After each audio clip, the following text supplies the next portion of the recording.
for Monday, if you can believe it, December already, 2019. Wow. Several items on our agenda tonight, the first of which is our joint meeting with the Park Board. Welcome everybody from the Park Board. Thank you for attending tonight. And I guess at this point we'll go ahead and oh, for those of you, and I think many of you in the room were there, thank you for coming to the tree lighting ceremony. It was a great turnout that night, a great evening.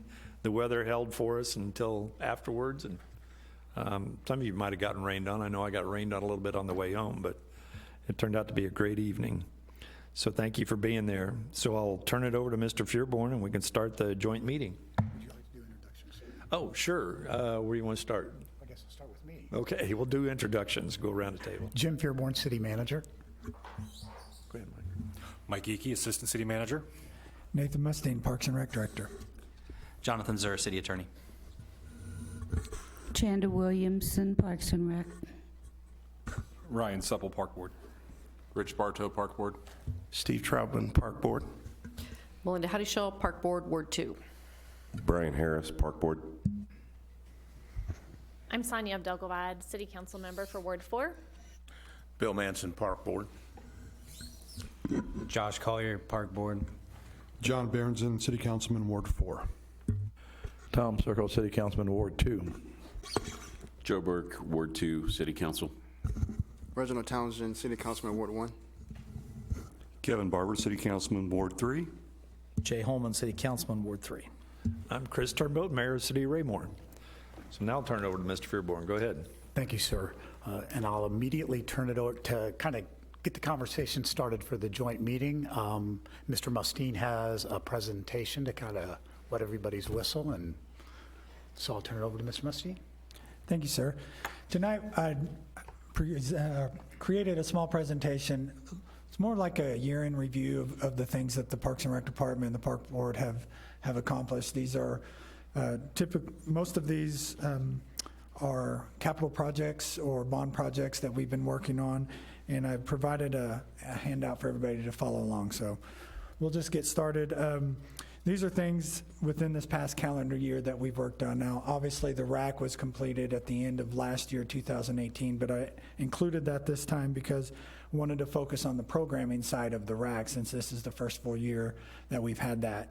And our notes include the RAC has proved to be extremely successful. We are maxed out on nights, weekends. We program it, we use it, we rent it. One of the major things about the RAC, as you can see, it's inside. It's got the walking track, and you guys have all been there, so I don't have to narrate that portion of it. But what's been great about the RAC is the camps that it's provided. This is a picture of our spring break camp. We've tried to offer spring break camps throughout my tenure here with the City of Raymore, and they just really never go. This is the first year because of the facility that we've been able to have a significant number of participants. So that was a great addition. And our summer camp that we've done for several years, with the addition of the RAC and the space and the options that it provides, we had our largest daily attendance and average of participants throughout summer camp. So it proves that the facility is exactly what we needed for that program. So we're very pleased with that. Other things that we've done in the RAC this year is it now hosts our youth volleyball games and our youth basketball games. Those have always been held in the school gymnasium, so we're able to have those in our own facilities. We do concessions within that. And another CIP project at the RAC was the projector and the big screen, so we can do our movie nights there if the weather turns bad. We also use that within our summer camps.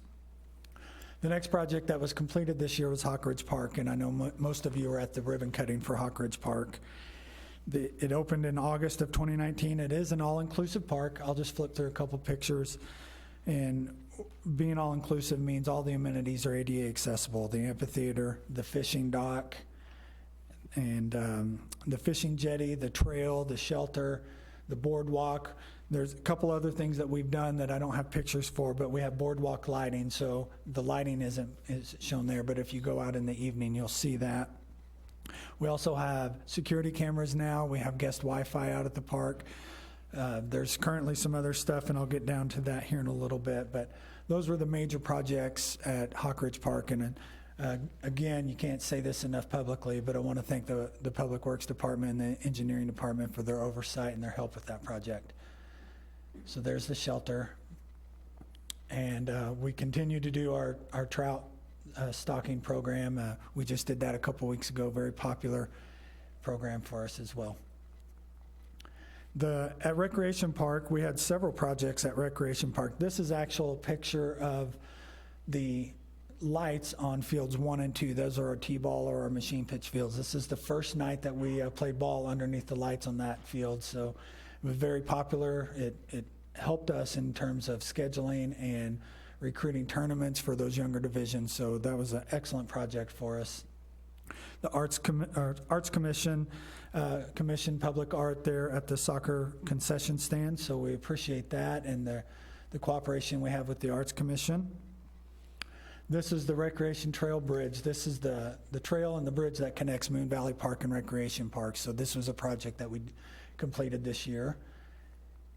This is half of the old park house. I put a picture in there to show you this was during the demolition. So the park house that once originally was our office and then a rental space is now no longer. It's a pretty green spot at Recreation Park.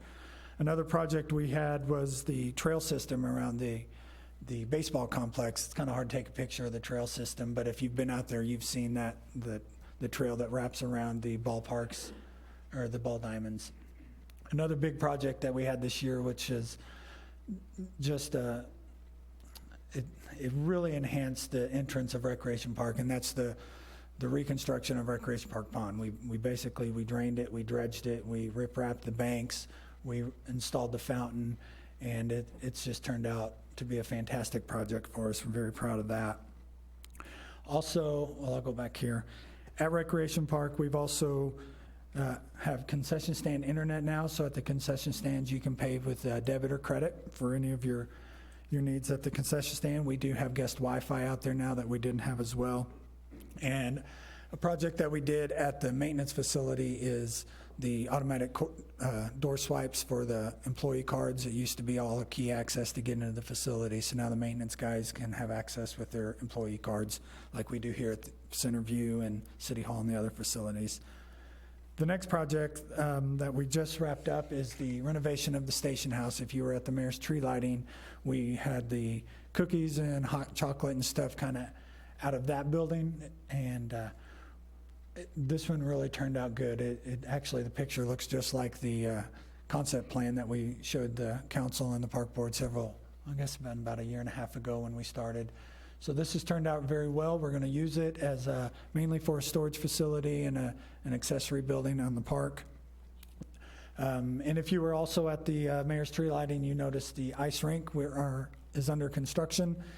Unfortunately, like I said the other night, the weather it's a cold man's game, and the weather just keeps fluctuating on us. Right now, the rink has the thermal blankets and plywood on there because the wind's so bad, it just continues to blow the blankets over. So once the temperatures drop and they stay consistently down in the 30s, we'll be able to complete the making the ice and keep that going, and then we'll have a kind of a ribbon cutting grand opening and make that available to the public for the rest of the year.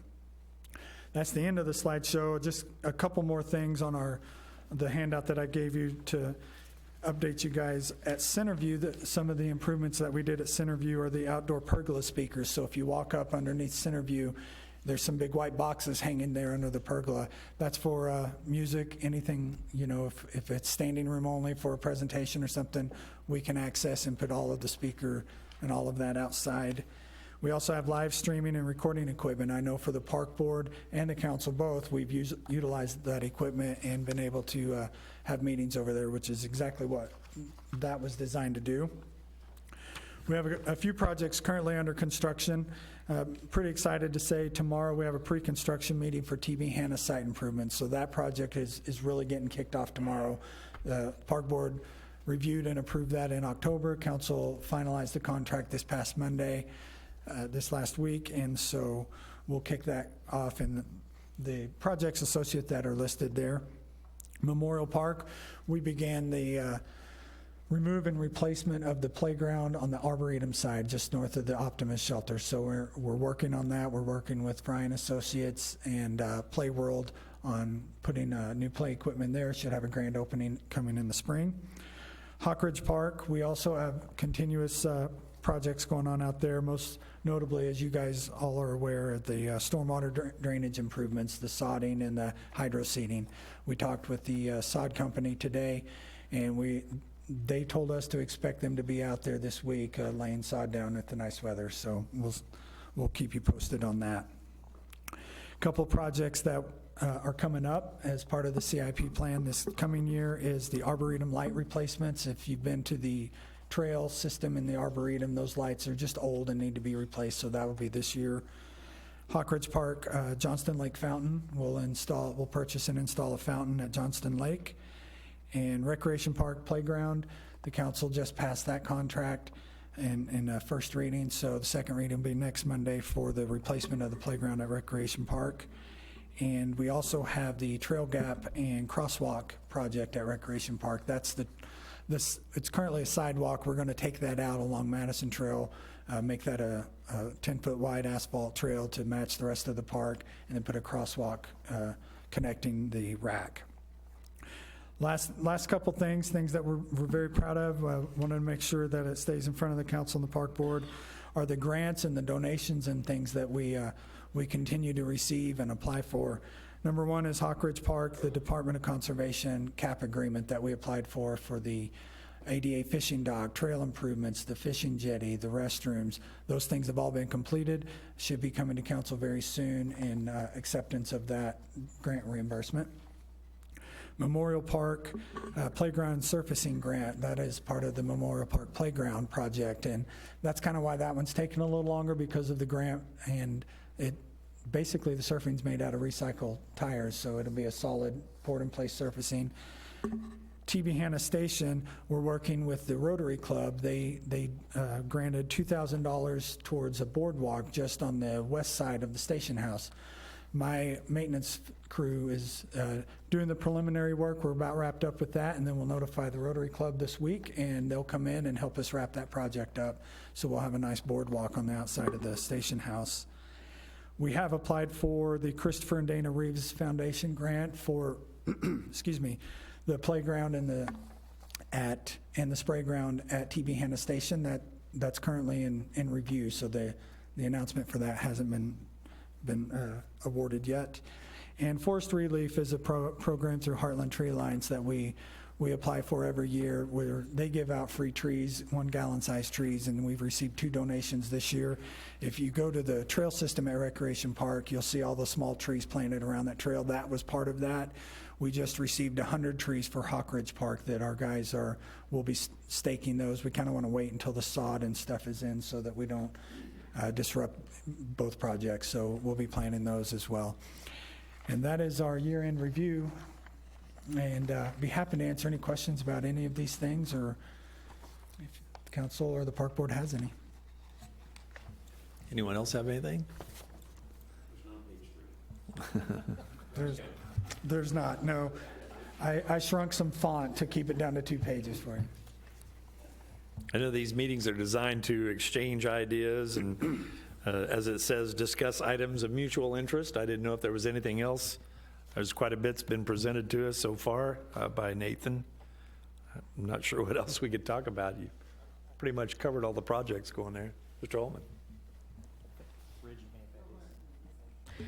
One thing that we've had some talk on recently, we know that the parks staff is overwhelmed. They are short-staffed. We also know that we would like to eventually purchase, or Parks Board would like to purchase land for future general park or specific sports park uses. And those of you who've been on the council for a while will remember Ms. Hubach repeatedly screaming that we needed to increase the park levy. I'm not sure if that's the answer, but I do think we need to find out what our needs are going to be going forward, because we have added to the physical plant of the Parks and Rec Department tremendously with the last GeoBond project, and we're talking about adding more with this current one that we're in discussions with. I think what we should do is legitimize the need beyond those of us here in this room. We know what the need is, or we know there is a need, but perhaps legitimize that through a study. I think when you were chief of police, we did one on staffing needs of the police department, and we saw where we lacked there and what we needed to add. That, I think, would be a really good cornerstone, that document, a study, and that would be a good cornerstone for moving forward with what we need as far as parks, as far as staff, as far as land, equipment, et cetera, and then with the gifted staff we had, we figure out how to fund those things going forward. But I wanted to introduce that tonight as a topic for discussion, especially with the Parks Board here. Okay. Anybody over there have any comment or follow-up to what Jay has proposed? I mean, any ideas? Go ahead, Bill. At one time, I thought we had the idea of a master plan, possibly for the parks, a long-term goal objective. And I believe that was to be incorporated within the city itself and others. And I think that should be able to bear fruit as far as what our needs would be, specifically staffing. Property, yes, we've always needed land. We're land poor, so to speak. We have nothing we can build on or add to at this time. We can only deal with, develop what we have. And those have already pretty much in the check column. So I agree, we probably, we need to look at something, acquisitions that we can further develop, and definitely staffing. So, and I don't know if, I was hoping at some point that possibly with an overall master plan would help us on that. Is that something that your group has talked about presenting? Who wants to answer that? As we've discussed with the council, city staff, as a matter of fact, management team is going to be discussing this tomorrow morning. We've discussed the idea of having a real comprehensive plan here in the city. The Parks Master Plan would be one chapter of the comprehensive plan, and it's our intention to undertake as much of that master planning internally as is possible. We have an excellent management team. We have an excellent Parks and Rec team that could be contributing to that. You would use, I believe, the master plan as something along with the comprehensive plan, because that's what it's supposed to all be about, that all of these different silo plans that we have all come together and are in consideration with one another, that master plan and that comprehensive plan would be the document that we hand to any consultant and say, here is what we want to do, what's it going to take to get there?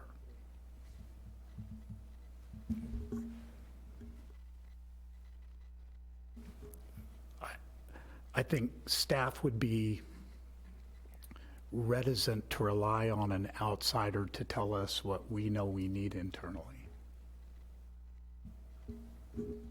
My thoughts on that were more driven down to the specific of legitimizing the need on paper beyond what appears to be a want from the citizens. Every department wants more. Everybody wants more people and more money.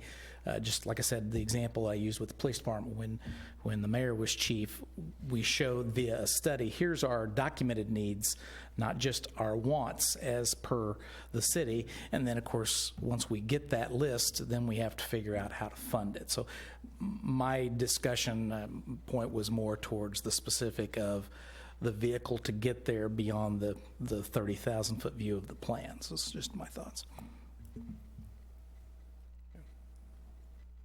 Any other comments? Mr. Townsend? General question, and Mr. Freeborn, if this is later on in the discussion tonight, please let me know. On the ultimate play, when we're looking at the grants portion of this and the fundraising aspect, is there any input back on, or what's our return on utilizing them to this point? Because our staff has done a good job on their end with the circus and everything going on, circus gala. Just trying to figure out from... Thanks for the clarifications. Thank you. Thank you. For those listening at home. Yes, thank you.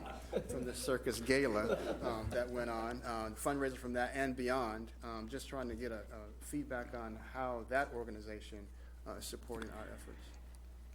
And if I could ask you to indulge your patience for just a little bit, it's actually going to be on the back end of item number 2. Perfect. Thank you.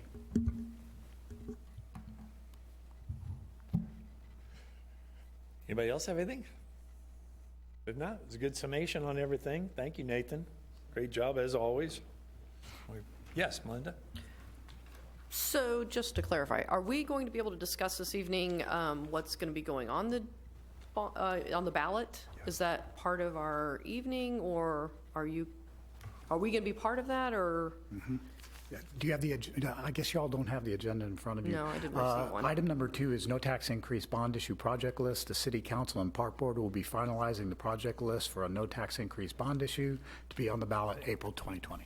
Okay, very good, because I was like, I didn't want you to say, all right, thanks for having a nice evening. No. From the initial, before we move on to the next item. Okay, so we'll move on to the next item. Take it away. Thank you. For the council members who received the initial list of the bond issue, and I know the Park Board also saw the items from the initial list that staff had as recommendations, and you were allowed to, or given the opportunity to make some comments on that. I'm going to be handing that comprehensive list out.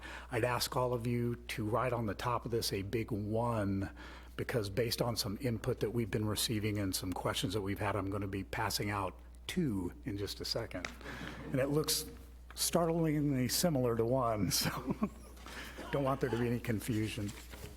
Oh, wait a minute. I think I'm handing out 2 here, aren't I? Yeah, this one should be labeled 2. All right, I need one of those. I need one. I need one. I need one. I thought you already had one. Okay. Yeah, this one's number 2. And this one's number 1. Yeah, number 2 on the last page, you'll see that blue box down at the bottom is number 2. And now I'm going to hand out 1, going both ways. That one I don't need. You don't need that either.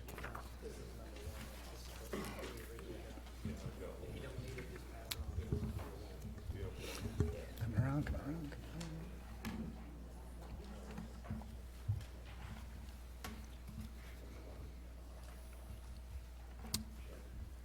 Mr. Goffman, could I ask you to come sit next to Jonathan? Sure.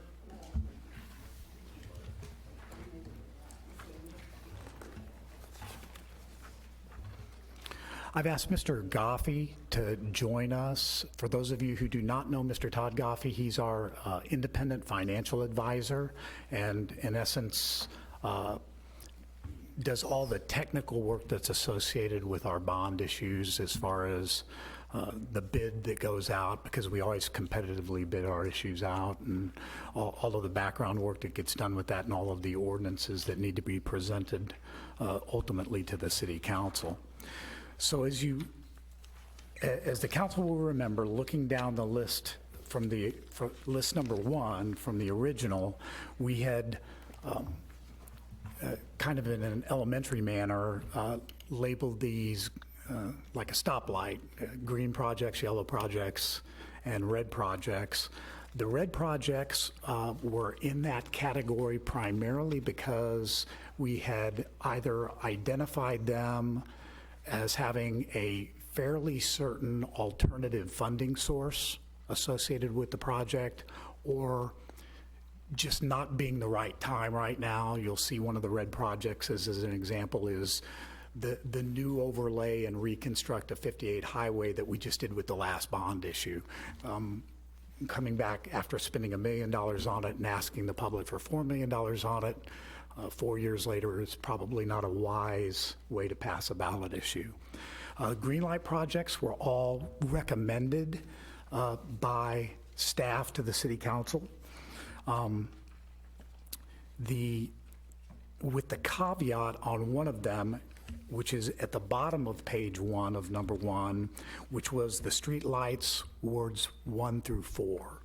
And the caution that I gave to the council is the caution that was given to me early in my city career by Mr. Todd Thompson, which is not everybody wants a sidewalk in front of their house. Even though it would seem the most logical thing in the world, they don't want a sidewalk in front of their house. The same thing most certainly applies to streetlights, and we have seen that over and over and over again.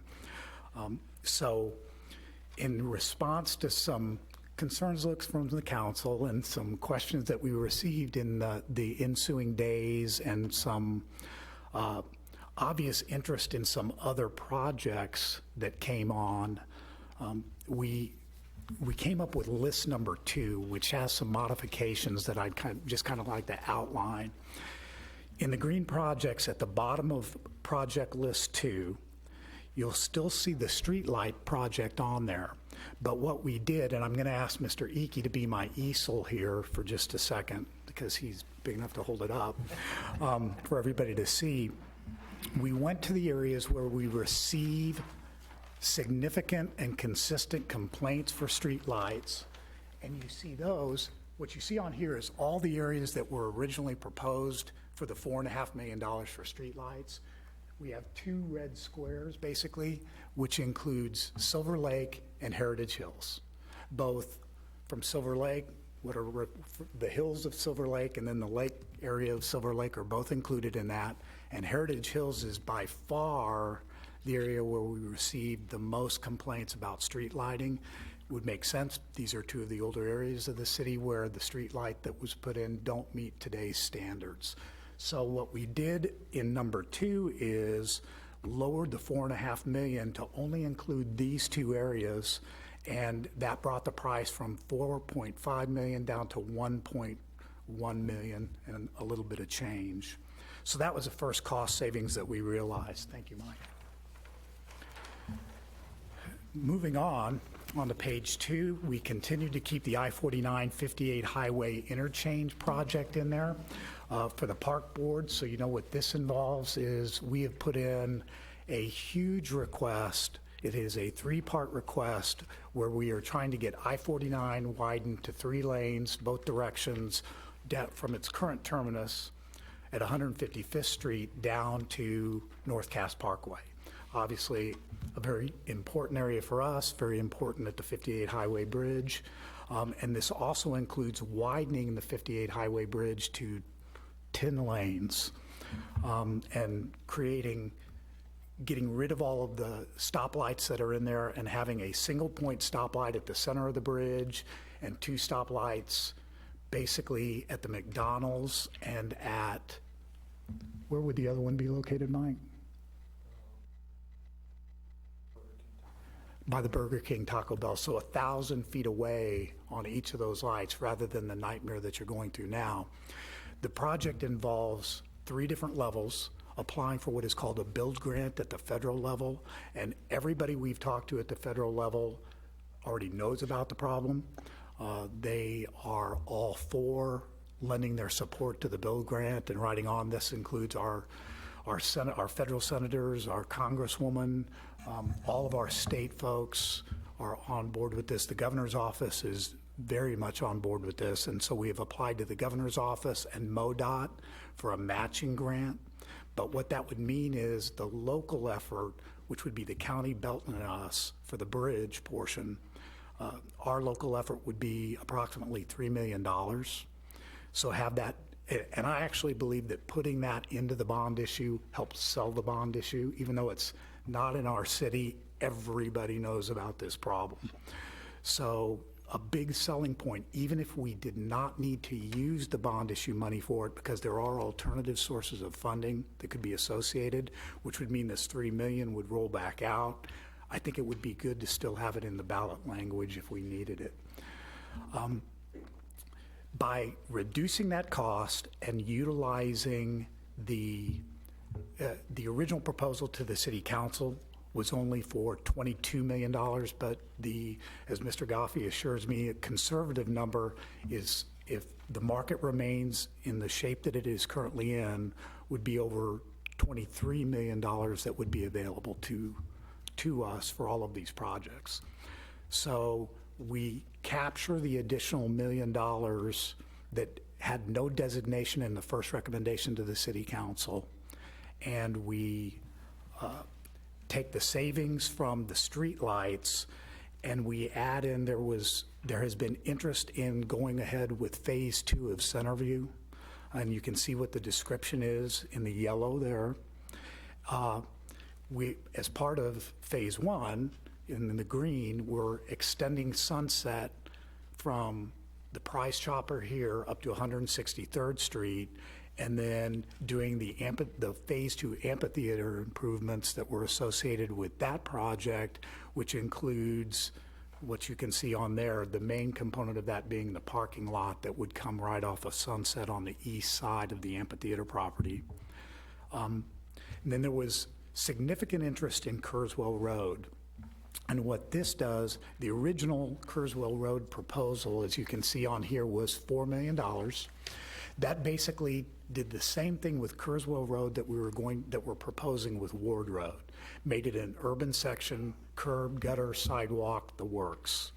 What this does is it changes, in Phase 2, it changes that project from a Ward Road standard to what I'll call a souped-up 155th Street standard, what we did at 155th Street. And we still raise 1,000 feet of Kurzweil Road. One of the reasons that that road is bad is 1,000 feet of it is actually under the floodplain. So it gets completely covered in water during storm events, erodes the subsurface. It's one of the significant reasons that road is bad. This does include raising that 1,000 feet above the floodplain, doing a reconstruct on those areas, turning the T at 155th Street into an S up in that location. And again, the reconstruct that would be done on the road would be as good or better under this circumstance as 155th Street. It also includes all those areas that need the culverts, still getting the culverts. In essence, it takes away the curb, the gutter, and the sidewalk, but puts in a really nice, long-lasting stretch of road. We can come back later in another project with this type of standard in there and still do the curb, gutter, stormwater that's associated with it at a later date. If you take all of the new green and add the yellow projects to this, what you see in blue on page 4 is those total $23,195,200, which coincidentally is about how much Mr. Goffey seems to think we might have. And I did not do any of this addition until I had all the numbers and verified numbers from Mr. Crass's department. Now, he's been scrambling around for the last week for me, getting all the new numbers and getting them verified. So we know the numbers are conservative. Staff would put this forward as a new recommendation to the Park Board and the Council. We've had the opportunity to talk about it with Mr. Mustine. I would let the Council know that one of the items that the Park Board has discussed is item number 2 on both sheets in the green, the City Hall Trails and Plaza. The Park Board actually discussed their desire for the council to consider the possibility of changing that particular project and putting that money to, oh, wait a minute, is it that one? Yes. Yeah, and putting that money to the all-inclusive playground up in Hockridge Park. In thinking about that, because the bond issue wouldn't be until April, and because we have engaged a firm to take a look at raising the money for some of that equipment, and because several of these are soft, in fact, right above that, item number 1, the Johnson Drive extension, the $600,000 is all in for the Johnson Drive extension. You already see we have $80,000 set aside of that $600,000, which we would not need for Johnson Drive. If Kentucky Road comes in cheaper than we think it's going, and we think it's going to come in cheaper than what we have for there, that Kentucky Road money, the council has already expressed their desire to have that go to the Johnson Drive project. The $3 million that's associated with the 58 Highway Bridge and the widening, if we end up doing a TDD up there, all of that $3 million rolls back into, we got to find out what we're going to do with that with this particular bond issue. So I guess what I'm saying is, using the conservative numbers on here, there will be money at the end of this bond issue, even considering inflation factors in a 3-year period that we have to get these projects done. We believe that there will be money if this company doesn't come through with the full amount that we think that all-inclusive playground is going to take, that we can then, on the back end of this, divert money from some of these other projects that's not going to be needed for them and put it to them. But from a frugal standpoint, because we've already paid the company to do this particular project, give them the opportunity, now that we have the gale out of the way and we've started the seed money, give them the opportunity to show us what they can do, and then on the back end, use money that's left over from this to devote to that playground if we still need to use GO bond money for it. But have that be the on-deck project, if you will, when we get to the back end of this particular issuance. Just to make sure I'm clear on it, in that statement, though, we can only use transportation money for transportation projects, parks money for parks money, so we can't necessarily take whatever savings from Johnson Drive, Kentucky Drive, or the highway for a park project. We'd have to spend it on other street projects. Am I correct in that? From a GO bond? From a GO bond standpoint, if the money is dedicated to transportation, it has to stay in transportation. Okay. But both of these issuances with Mr. Goffey's magic will hopefully come in with premium. And obviously over the 3-year period on the kind of money that we're talking here, you're earning interest. We used all the interest money on the 2016 projects for extras that were associated. You'll remember we added a lot of amenities onto that, so. Exactly. That concludes staff report on this item, sir. And be happy to answer any questions. Yes, Sonia. Thank you. Just a quick, hopefully easy question. So with the change on the Kurzweil Road project, does that still include turn lanes?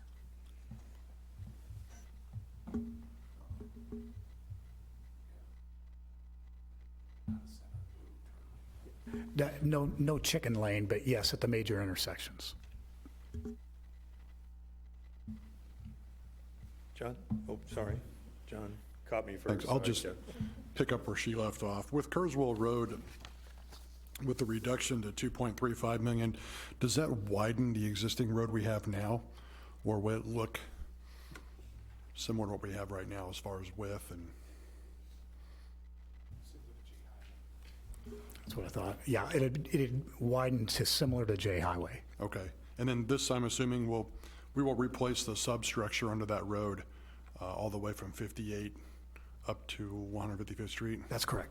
All right, thank you. Kevin. Yeah, thank you, Mr. Mayor.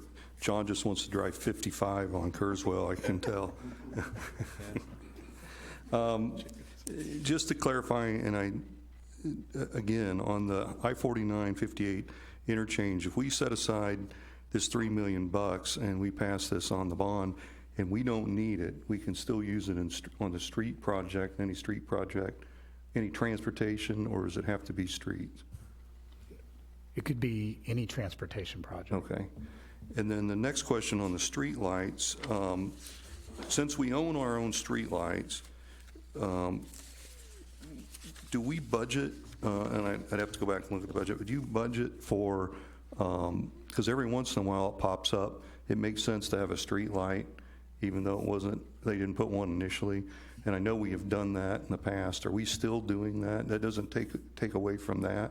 Or will this be all the street lights we'd be replacing, the money that we would be using here? As streetlights pop up and we have an amount in the CIP each year. The problem with one of the reasons you see it grouped here is when you go in, there are economies of scale associated with grouping streetlights. If you go and plop a street light in someplace, you have to get wire to it, and you have to get a transformer. KCP&L requires it has its own transformer. So that rather than a transformer serving, say, 8 to 12 streetlights, now all of a sudden you're paying for the transformer to serve a single streetlight. So it gets very expensive, and we can't do very many of them. But yes, each year the CIP has a maintenance amount in there in case somebody puts in a request for one.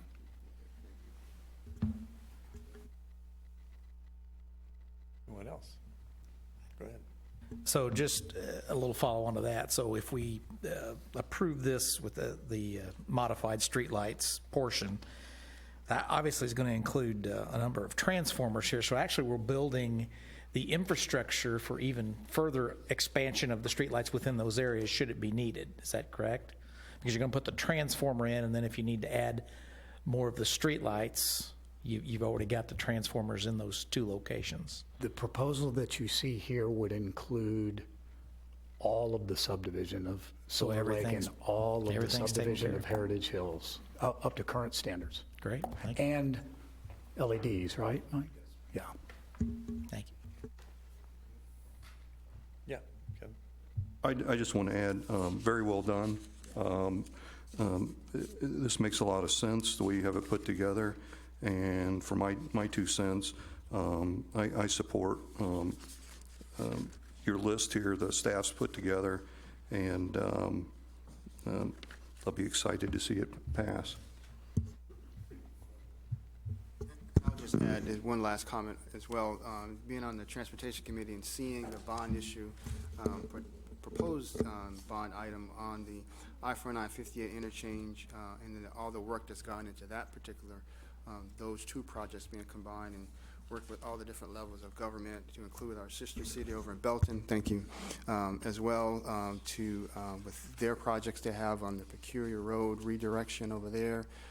This is encouraging with all the other elements of the streets as well, because as we saw from the general conversations and surveys and comments from the community, each one of these streets have concerns of how people get in and out of the city, and seeing these projects and with the health of our local government, our local economy gives us the opportunity to take advantage of that to increase the transportation and the movement of people throughout our city is always encouraging. So I appreciate this this bond issue proposal coming before us. Thank you.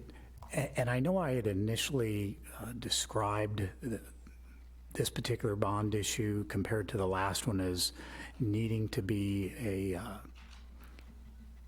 really focus on infrastructure and bring the parks projects in that we'd seen success on before and add to those.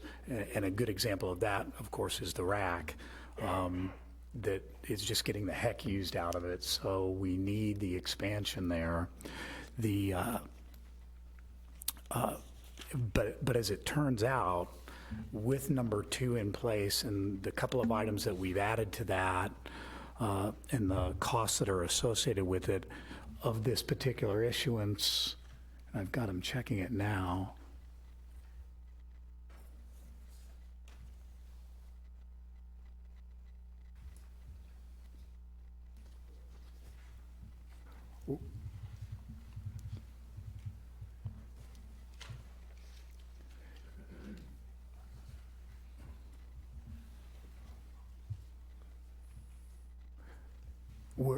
We're looking at more on this particular issuance in Parks and Recreation than we did in the 2016 issuance, which is, I recognize, not quite how I described it to the council at the beginning, but we really are seeing the success at Centerview, and we really are seeing the success with the activity center. I think those are, with the enhancements that are proposed here, we're only going to see those get utilized more. The very defining, I think we're just shy of $6 million in Parks and Recreation issues with this particular issuance, if it was approved in its existing state. Todd, can you just talk real briefly to a timeline that would be associated with this, as far as when the money would be available, if it passes, when it has to be spent by, that sort of item? Sure. So the filing deadline for the election is January 28th. So between now and then, we will be working on putting together some draft ballot language for consideration. Once the election occurs in April, we would begin to look at what estimated project draw schedules would be. And under IRS rules, you have to reasonably expect to spend 85% of the funds within 3 years. So that's kind of one thing we'll be looking at. Another option that we'll be looking at is splitting the issue over 2 calendar years. That's a similar concept to what we used in 2016 and 17 to take advantage of some bank qualification rules on how the bonds are issued. So all those things we'll be looking at, but certainly could be in a position to move forward with the issuance of at least the initial series of bonds in the summer of 2020. And could you kind of describe, I could do it, but you're so good at it. Could you describe the 85% and actually drawing funds down? How, because this is a lot of money to be spent in 3 years. So how could, I'll put the question to you a different way. How could we do this and not draw the, if we didn't draw the funds right away, but the voters approved 23 million, is it 85% within 3 years of drawing the funds out, or is it 85% of the passage of the issuance? It's 85% of each individual bond issue. So the $23 million bond authorization, that stays with you forever. That doesn't go away. And so whether you issued that right away in 6 months or 6 years, that $23 million will stay with you.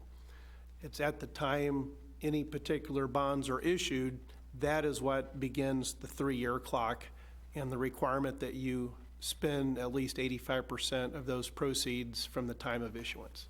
So basically, the voters could approve $23 million, but within the transportation fund, we only issue of an authorized, whatever the difference is between the 6 and the 23, we only issue 5 million of that. The clock starts ticking then, but we're still authorized to go back and do an issuance for the rest, right? Correct. So what I'm calling, the difference in that is what I'm calling drawing down the funds is actually a bond issuance. Any other questions? Now, I appreciate the explanation, because as you were talking, I was thinking through that I-49 piece specifically, how you artfully spoke to the partnerships necessary. And when you approve this, if this meets the ballot and gets approved by the voters, the assumption is that we start construction because of our piece, but actually we're still waiting on other elements of that partnership. So that's appreciate the explanation on that, even though it may be approved, don't expect to see construction on I-49 yet until the overall project is approved. So, okay, thank you. And as I said to the council, if we don't get it this year, we're going to apply again and again and again until all of this comes through. This is not going to be a one and done application.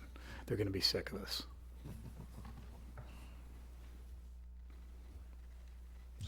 Who else? Brian. So if I understand right, we're going to issue 2 bonds, one to street and one to parks, is that right? That's correct, sir. Okay. And one thing I was just looking at, so the red, I assume, will not be part of the ballot language today. The last one I'm looking at, or second to last, is Route 58 from J to Prairie Lane. It's not a very large amount, but with the known work that's coming from MoDOT, is this our section of road to do? Or because they're going to mill and overlay from 291 all the way to Prairie Lane, correct? With the roundabouts coming in? They're just doing Prairie Lane and just doing Ward Road roundabouts. Just the intersection? And then the intersection at 291, okay, which was a surprise to us, actually. But yeah, just the intersection, sir. Okay, thank you. John. Thank you. So Jim, I see in here, there's a lot of projects that I think will garner a lot of support and a lot of infrastructure that's needed. Do we need to have a bigger piece or a component for public safety for the voters? Or is there any concern for that? We had thought about putting the streetlights on the ballot as a public safety issue. The worry is, again, the streetlights are, and in fact, I just had this conversation with Todd. The streetlights are going to be popular with some and unpopular with others, even in the limited areas that we're recommending. And it worries me that if it's an issue unto itself, even though it has the public safety tag on it, that it could go down and we would lose those funds. Because it is a legitimate transportation project. The other issue is numbers. The city would be putting 3 no tax increase bond issues on at once. Two's a stretch, so we've got a no tax increase bond, 3 on, the county has 1 on, and the library district is going to have a tax increase bond issue on that doubles their property tax. So we have to be discriminating in the number of issues that we're going to put out there, and I still think it will have the chance to sell. I think that the momentum that would be gained by having the term public safety on there might get lost in the numbers. Okay, so even though public safety would be an attractive thing for a lot of voters, we think it could jeopardize the rest of this. I think so. By doing so. All right, thank you. Yeah, Joe? Thank you. Was there any concern or discussions amongst staff about the amounts, like in Ward 3 and 4? If you add those together, they're about 3 times more than the total of Ward 1 and 2. I mean, it's based on need, so I understand that, but was there any kind of concern in that? Because last time we tried to spread it out amongst the 4 as well as we could, but it might not be an opportunity. And part of the problem is that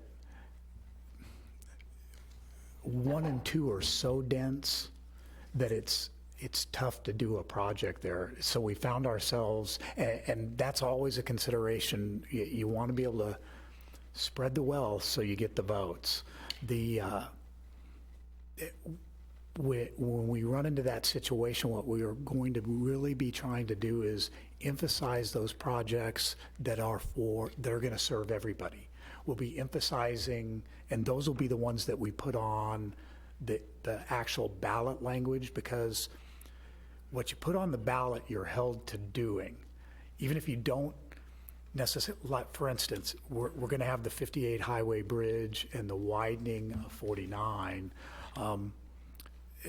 How that money gets paid back may be through a transportation development district. A transportation development district may get formed and do their own bond issue. The key, though, is if it's on the ballot, you better have a darn good reason, like no funds, to actually not do that issuance. So you limit your ballot language to a couple of the really enticing projects that you know all the voters generally are going to go for, not necessarily just a ward. And then in your information language, you describe all of the other projects that you're going to do and the enhancements and the advantages, and that's when you get down to the nitty-gritty of the ward. But when somebody's actually walking in who hasn't seen any of our communications and they're looking at the ballot, they're going to see projects that serve the entire city, that everybody can get on board with, for both parks and, of course, virtually any parks project you can say serves the entire city. I hope that answers that. Kind of clear as mud, but. Anyone else have any comments or questions? I think you thoroughly confused us all, so. Thank you, sir.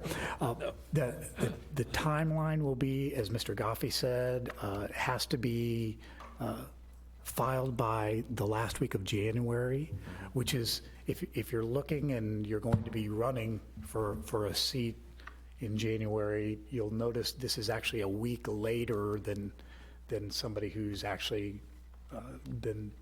trying to get elected to a particular seat. Ours is the Tuesday following that it would be due for this.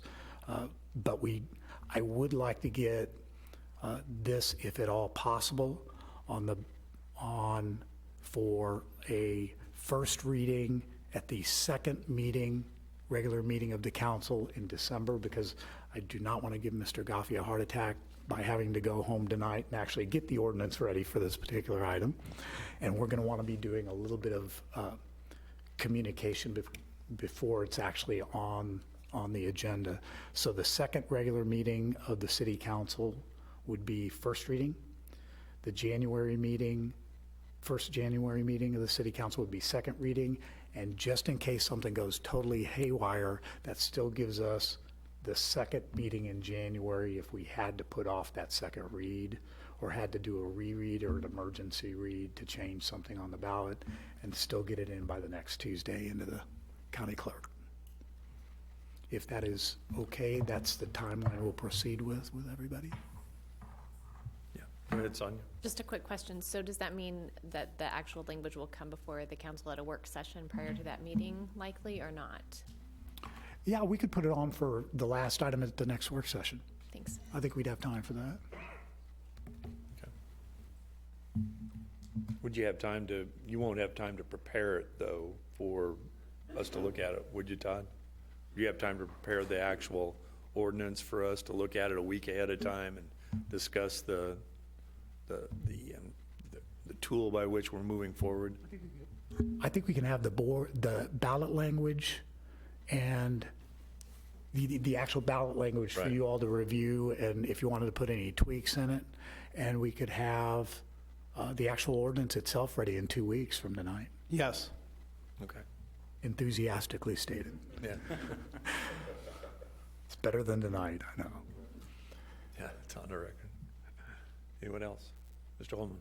Just a point that I don't think has been brought up, and I don't want it to be lost on anybody. Mr. Dearborn talked about we anticipated a lot of money going towards infrastructure. There certainly is that there, but a much larger amount than we initially anticipated in kind of general thought processes on parks projects. The interesting thing is, absent one project on here, which is a smaller amount, all of these are extensions of the parks projects that were done with the past GEO bond. It just goes to show the very good slate of projects that were on that GEO bond project and how popular that they've been. So I didn't lose sight of that, and looking through every single one of them is as an extension or expansion of the previous GEO bond projects because they were so popular. Yes, Brian? I just want to make one last comment. I know these bond issues are going back and forth between streets and infrastructure and parks. I just want to say thanks to staff and city council for supporting the parks and letting us continue. Our CIP budget is pretty small. We transfer a lot to operations, so we can't support ourselves with these large projects. So I just want to extend our thanks to you guys for continuing to support us. Thank you. Joe? Based on the fact that I made that comment about page 3, I wanted to make sure that everybody on the Parks Board understood that was sarcasm, that you had done a lot of stuff last year, and I was impressed, and it was not a criticism. So I wanted to thank the Parks Board for being here. Yep. Okay, well, if that's that, then we'll move forward with our next item, and thank you all for being here tonight. We appreciate you being here. Our next item is a review of Chapter 500.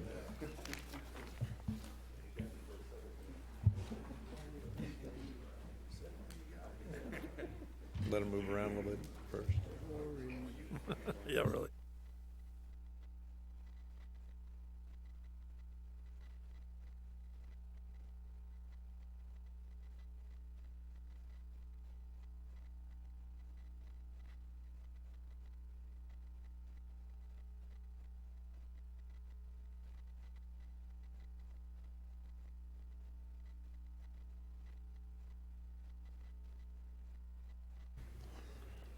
Okay, now we'll move on to the review of Chapter 500.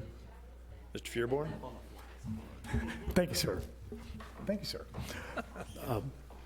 And I will turn it over to Mr. Carteret and Mr. Warner for this particular presentation of their section of the code. Well, the council may be wondering, because we're obviously going to have the second reading of the code, and we're bringing you this, which is a section that you're about to approve next Monday night. And now all of a sudden, before that's even approved, we're bringing amendments to it. So Mr. Carteret, if I could kind of ask you to Again, the amendments that you're voting on next Monday night, we actually started on 3 years ago, and so since then, there's been a few changes in the industry. But if you can kind of talk about the calendar that was associated with this too, thank you. Absolutely. What we're bringing forward this evening is an update to the current building codes that we have that govern all the construction activity within the city. So we currently fall under the 2012 series of the International Building Codes to cover all of our construction activity. Those international codes are updated every 3-year cycle. So there were updates in 2015 and 2018, the next code cycle. Historically, Raymore and most of the Kansas City communities only update the codes at the local level every 6 years. So most communities were on the 2012 as Raymore was, and most communities are going to 2018 as we propose to do. Mr. Warner, in anticipation of bringing forward the 2018 code changes, took a little different path this time as far as looking at the code series and considering what we call local amendments. There's always every community goes through and does local amendments, taking those international codes and making sure they apply to conditions that exist within the local community. The approach he took this year, which I really supported and thought was the way to do it, the way we'll do it in the future, is basically formed a building codes review committee, utilized our existing building board of appeals that we have, made up of contractors, different fields of expertise, and actually invited additional individuals to those meetings that represented, make sure all the trades were represented in those groups. And I'll have them explain that process briefly. But they were able to go through, look at the codes, and then look at, as a group, what amendments we needed to make. And that's what you see before you this evening. The talk that Mr. Warner and I had about going to the 2018 codes did start about a year ago. Knew that we wanted to, you need to wait until the codes are adopted by the council, the International Council, that have a little bit of time elapse, and then start looking at our local adoption for that. The cycle of all that happening didn't quite correspond with the cycle of your full city code review. We wanted to have the committee get through its review. It just became a matter of the exact timing of when we could get that process done, and we already had gone through and submitted to the council the Chapter 500 as you see it before you already in your consideration of the ordinance. So it became a matter of timing on our part. We apologize for that. We simply wanted to also try to target getting these amendments, if they're acceptable to you, adopting these codes in effect by the end of the year as well.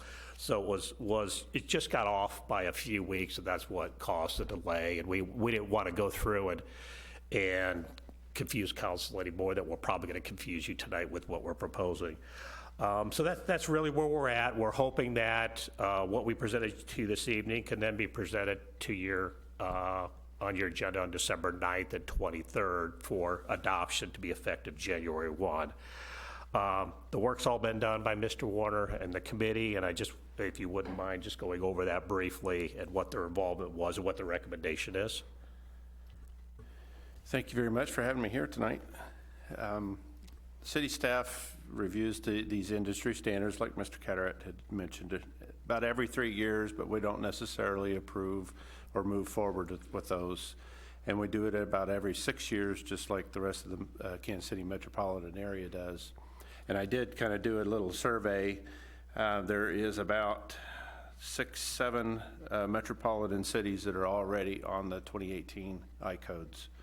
And so we're just kind of moving forward with the rest of them.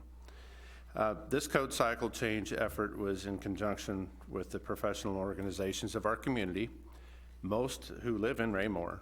There were only 2 or 3 that didn't.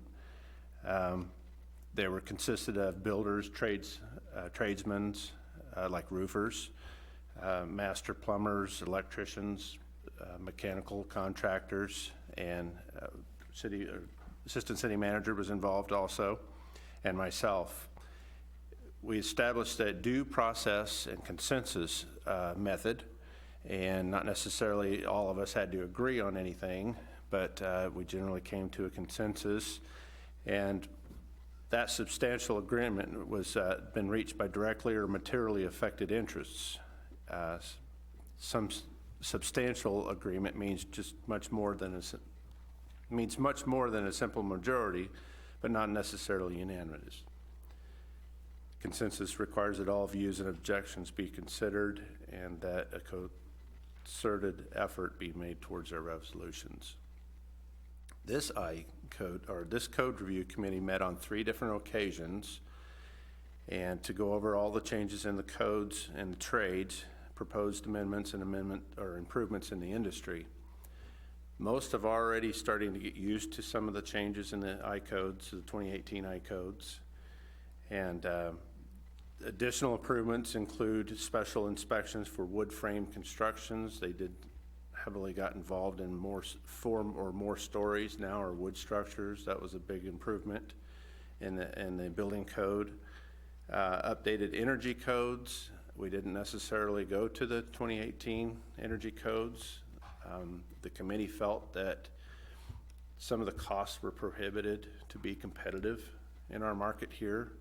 But we did do some increases in the energy codes. We went to the 2012 increases on insulation and thermal envelopes, lightings. That one significant change was we deviated and got away from the uniform plumbing codes and the uniform mechanical codes. The design firms that are working in the area, there's only just 2 other cities that were on the uniform codes, and that was the Kansas City was on the uniform plumbing code, and then Independence was on both.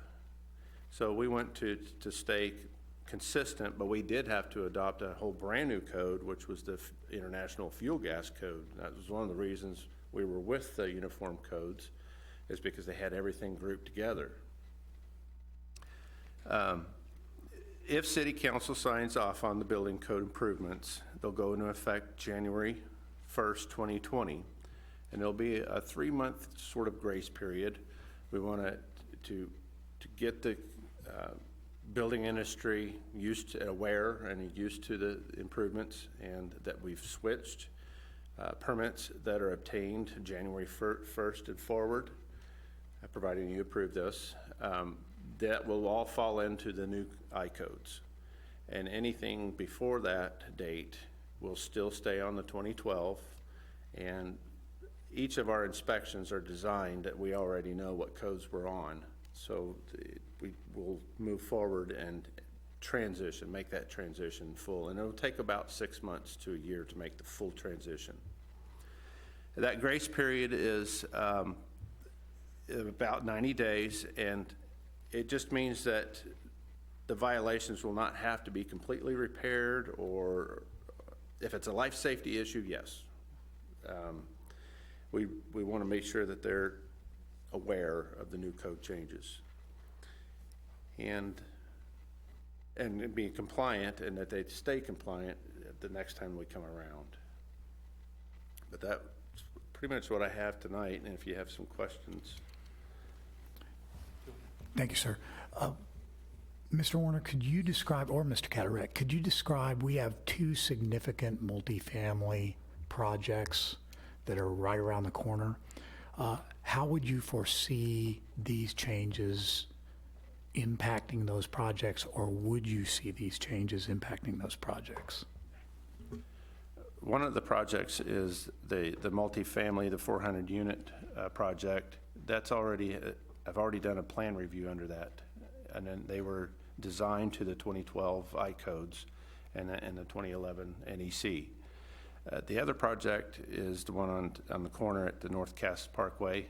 I think that's what you're wanting to discuss. I have not seen anything with that, and they may fall into the design of the 2018 I-codes. And I think Mr. Lovelace is aware of that. I agree with that, because that project's going to be done in phases. They'll come in and pull permits for a few buildings. that if they were to happen to get plans in, which I don't anticipate before January 1, they would fall under 2012, but that project likely, most of it, if not all of it, will fall under the new codes. So the plan review is the trigger point. Yes, sir. Thank you very much. And then to tag on that note, Compass Health is the other project. It's large. I'm currently doing a plan review for that one, and they are in the 2012 I codes. Mr. Townsend, yeah. Thank you, Mr. Mayor. Thank you, gentlemen. Excellent input tonight on the code review. I'm just curious, as we did with our other city ordinance and code changes, we're always curious of how the changes impact, business in the area. And with respect to this, having the duty experts and the industry experts participating in this, your feedback or feeling, does this obviously enhances the quality of builds in our community, I would assume, I hope.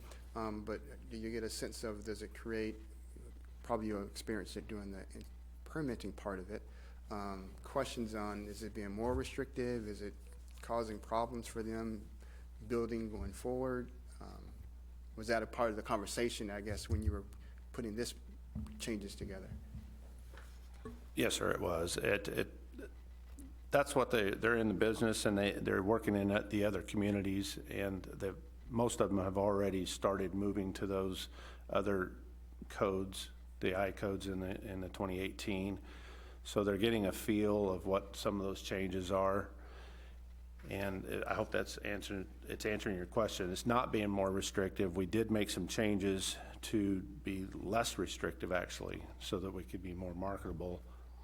And that was the energy code is the key concern with the committee. They thought that was very restrictive in the 2018 and the 2015 codes. And with that, that doesn't necessarily mean that lesser quality or less safe or any of those aspects. No, sir. I actually used parts to answer some of that, to tag on. We stayed on the 2009 energy code, but I took parts of the 2012 and inserted it to improve our quality of builds and thermal insulation and such. Yes, Mr. Barber. Thank you. I have to admit, I did not read all these changes, so I appreciate your work in putting this together. And, when we go into a business or go to our homes, a lot of what you do, we don't ever see. And so I appreciate the work that you do. Make sure that our houses don't fall down and we don't get trapped in our commercial buildings and et cetera. But I was going to, just to clarify for me, switching from the uniform code to these international codes, most everybody's doing that right now. And so this is something that a lot of the tradespeople coming in are used to doing this in other places. Is that a correct statement? Yes, sir. It's more consistent to be with the design firms and the other code enforcement agencies. Thank you, Mr. Mayor. Just a purely academic question, just as I was reading this and saw all the times that uniform was changed to international. Is this really international, or is it used anywhere else in any other countries, or is it just the United States and they've changed the name? Because I'm just curious.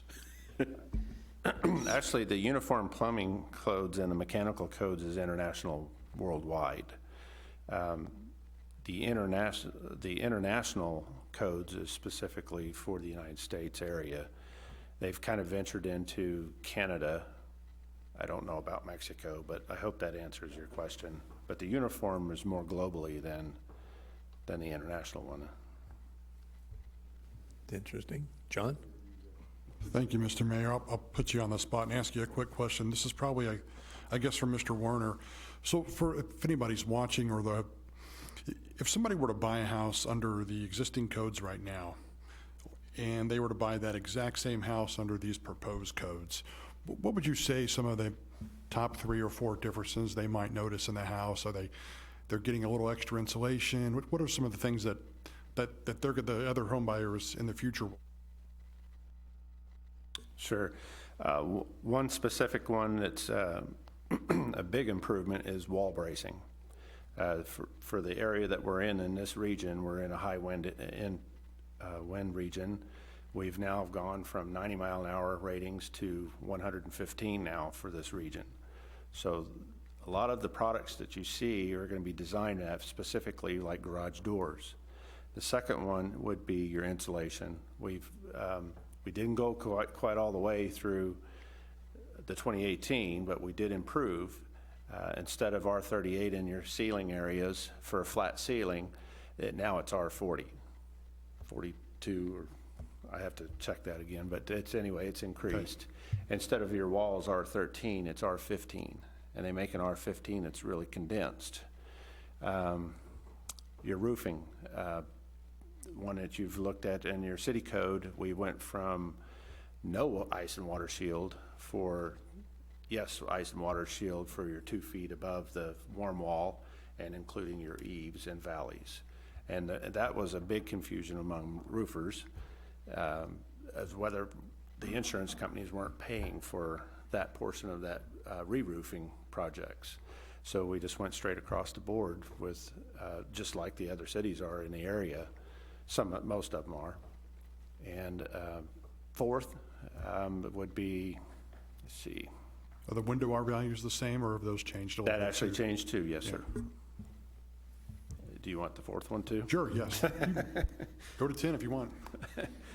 I made some changes in the bedroom areas and basements. There is an exemption now that you do not have to have an egress window for every single bedroom in a basement. Now, if you decide to sprinkler the basement area, one window will work. So that may kind of offset the costs. You run your sprinkler lines right off the same water lines, so it doesn't take much to just do a branch. That would be a fourth improvement right there. All right, very good. Thank you. I appreciate that. You're welcome. Yes, Sonia? And just kind of tagging on to that question, I know something I've heard year after year after year that people say, even though sometimes I feel like it's maybe a misunderstanding or maybe even an urban legend. It's more expensive to build in Raymore than anywhere else. You mentioned that we're actually following the lead of many other cities in changing to these codes, but talking to John's question, if we took those two houses built under the two different codes, what would be the difference in price? How much more expensive are we making houses by changing these codes? I would leave that to really a builder who does this for a living, because I don't buy and sell and anything, but to give you an educated guess, it could possibly increase a home maybe anywhere from $3,000 to $5,000. I know that Mr. Buck, he kind of looked at that, but that's why we kind of all agreed as a committee, and it helped me out, Mike. I think we did discuss that, and that had to do mainly with the energy codes. It was the big increase because you made the houses so tight, and they had concern about that, and the mandatory blower tests would increase cost. That was $1,000, I think, that he mentioned just right off the top. So we eliminated that by staying with our 2009 codes. Does that answer your question? Yes, it kind of does. And so if someone were to approach me and say, you made my house $5,000 more expensive, now I can say, but you'll save money on your energy bills, right? One of the items that was also brought up by the general contractors, because so many other cities are already requiring some of these standards, they were already building their homes this way. And so they were already factoring in that type of expense. And so while on paper it may look like an increase in an expense, in reality, what was going on in the field was they were already figuring that into the price of the final home. Mr. Burke? Another positive that I see in this that you've made the change is it should cover up to any F1 tornado, because that's up to 112 miles an hour. So that should, whereas before it was only half of an F1, and so our homes should be a little stronger to be able to withstand smaller storms or microbursts. Go ahead. And one of the items, especially Councilmember, to your question, is we actually hear that charge leveled at us more by the builder than the end user. And what we are doing when we are doing this sort of an exhaustive review is, for the end user, we're trying to make it safer and better and last longer. That's what we're looking at, is the protection of the end user, who's our citizen here. And for the most part, what we see, you all saw it at the council meeting the other night with the new size lots up in that they're wanting to do up in Creekmore. They're looking at more,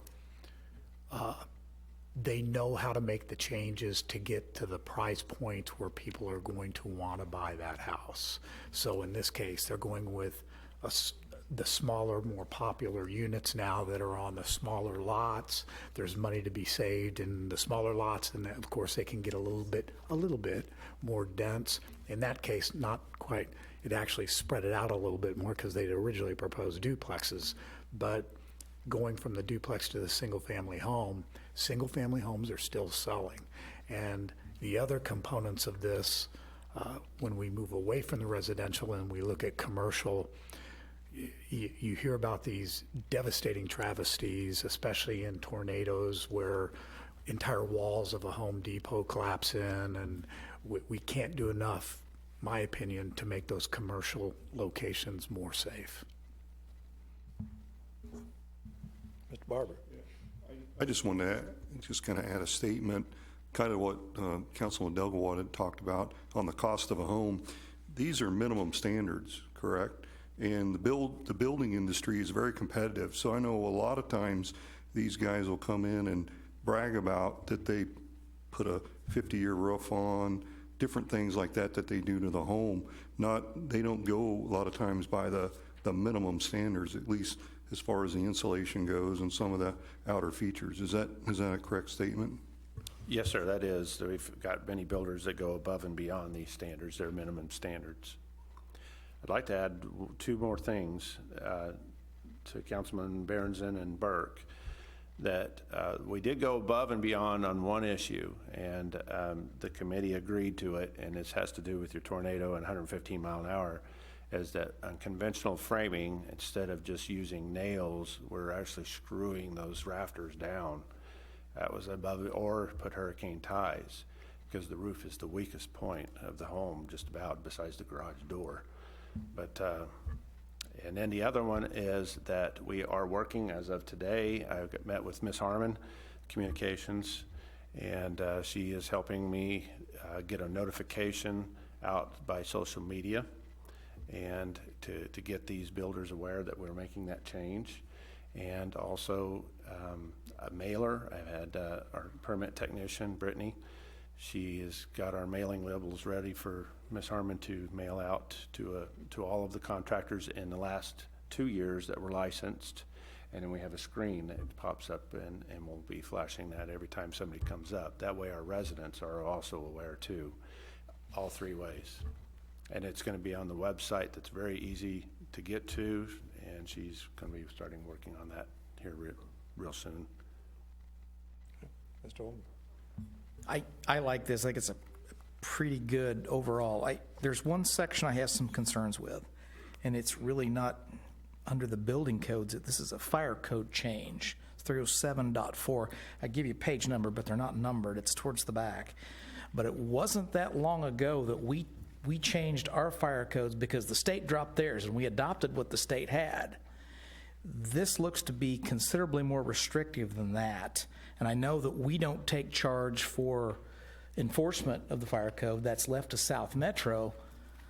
But these regulations, as I read them, and maybe I'm missing something, puts a lot of people with fire pits in violation. That's actually a state regulation that I tried to mirror, and that's what I did. Those are state regulations, and I stayed with South Metropolitan Fire Department. We both met with each other.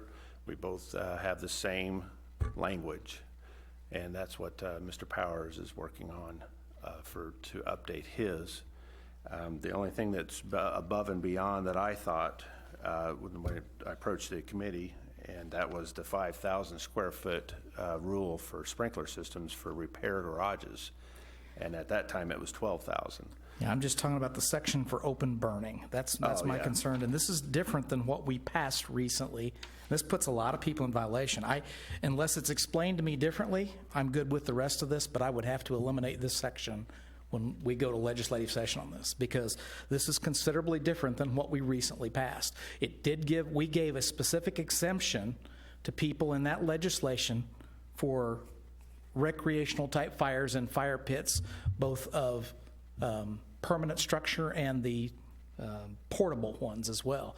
This puts great restrictions on that. Okay, I'm trying to figure out where you're at. The portable outdoor fireplaces? Yeah, it's And then like I said, recreational fires? It says new language. It says 307.4 location, and then it goes down to about 307.4.3. There's three separate sections, exceptions unchanged. And each of those have a definition in that section. And they define bonfires, and it defines recreational fires, which would be a ceremonial type fire, and then the portable outdoor fire is the one that's the 15 feet is strictly your little portable movable fire pits that you buy at Walmart or at Lowe's. So that's what that was talking about. So I just tried to mirror what was with state code is all. I get it. I'm not accusing anybody of anything. I'm just saying with what we passed recently, this seems to be a much stricter version of what we recently passed. And the reason that I supported that at the time was we exempted this. I think we basically make honest people unhonest by passing this section. Just those 3 points of 307.4.1, 307, and bonfires could probably be an exception to that. I'm not sure what the actual definition of bonfire would be. When it comes to mind, I'm thinking of 6-foot timbers up the big fire, but 307.4.2 and 307.4.3 are the ones that are going to come in conflict in my mind with what we passed previously. I could be wrong, but right now I have real heartburn with those based on what we did last time. Everything else is great. Let us look at those two sections. Yeah, thank you for bringing that up. We'll go back to the ordinance that was recently adopted, talk with the fire district about that, and try to see if we can mirror the two up so Great, we're not in thank you. conflict. Thank you very much. If I could ask a question on that, though, because as I recall, we got in a twist with South Metro about this then, too. If we pass less restrictive language, South Metro can still enforce based on them and the state, correct? Because this is where Randy came over and said, pass whatever you want, but... They still have their code that they enforce, that they adopt. And they're going to adopt according to the state, right? Well, and that's fine. If they do that, so be it. They are their own entity. Why should we have to be the bad guys and take the heat when somebody gets hammered for this and they go, well, we're just enforcing city code? If they want to pass that as they've got their own board, their own voting people, let them do that. And again, it's just these two sections, but I would be very interested in seeing how this matches up or does not match up with what we previously passed. Yeah, we don't want the conflict in our code. That we'll Absolutely. look at. Thank you, sir. Mr. Circo. Thank you. I was reading some new language on roof replacement. Okay, on the roof replacement, John? When it says, of course, replacement shall include removal of all existing layers covering to the roof deck, but above it, it says where the application of a new roof, which I'm assuming asphalt, over a wood shingle or shake. Of course, it would create a combustible concealed space, but the entire existing surface shall be covered with a gypsum board, mineral board, or glass fiber, totally securely fastened. So are you telling me that if someone wanted to go over their wood roof, and they had the gypsum, the fibers totally couldn't, they could actually put the asphalt over the wood? This is what I'm reading here. It has to be a Type X 5/8 sheetrock, and Okay. if it's a fire-rated sheetrock, and then they could do that. Here's why I say that. In 2010 and 11, the insurance industry changed this immensely here in Missouri. They came out with, if you put any asphalt over wood, zero acceptable. And 11 and 12, farmers came out and everybody followed suit, where if we wanted to write new business, if that was the case, we couldn't touch the house. They wouldn't even write it. If existing business found the house that had that and they had a claim, even partial claim, they'd have to rip it all off or they would cancel their policy on renewal. So they really enforced that insurance industry about those wood shakes being under asphalt because they never put any coverings on them. And if they did, sometimes the heat and cold, they would separate, still leak, and cause a lot of water damage and other problems.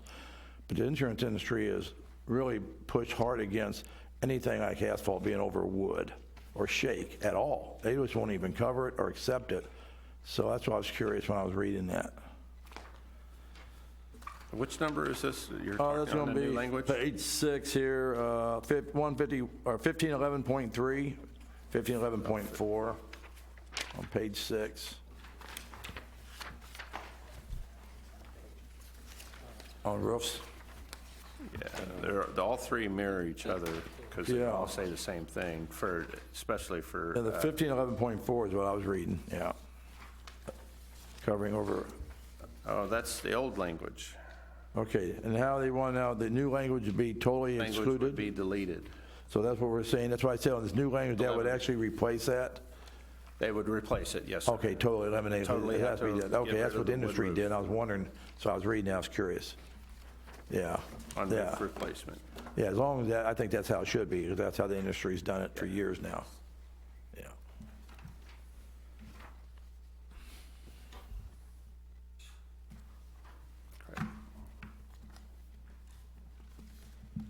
You'd think I would have known that. My father-in-law's been in the roofing business for 40 years, and every time we're together, I hear about the roofing industry, so you'd think I'd know about that. Anything else? Yes, Sonia? Just one final comment. I think it's really awesome that you involved people from the industry to come in and evaluate this and made it a collaborative process. That's something you've never done before, right?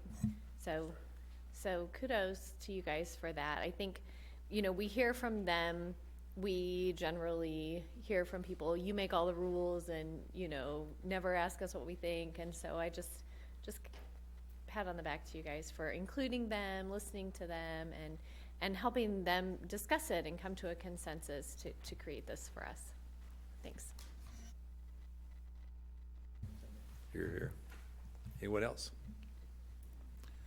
If not, we'll move on to item D, and that is other, and I think you had something to bring up at this time. Yeah, just wanted to let the council know that the mobile command center will be delivered on the 17th. We'll have it available for you all to tour on 12/23.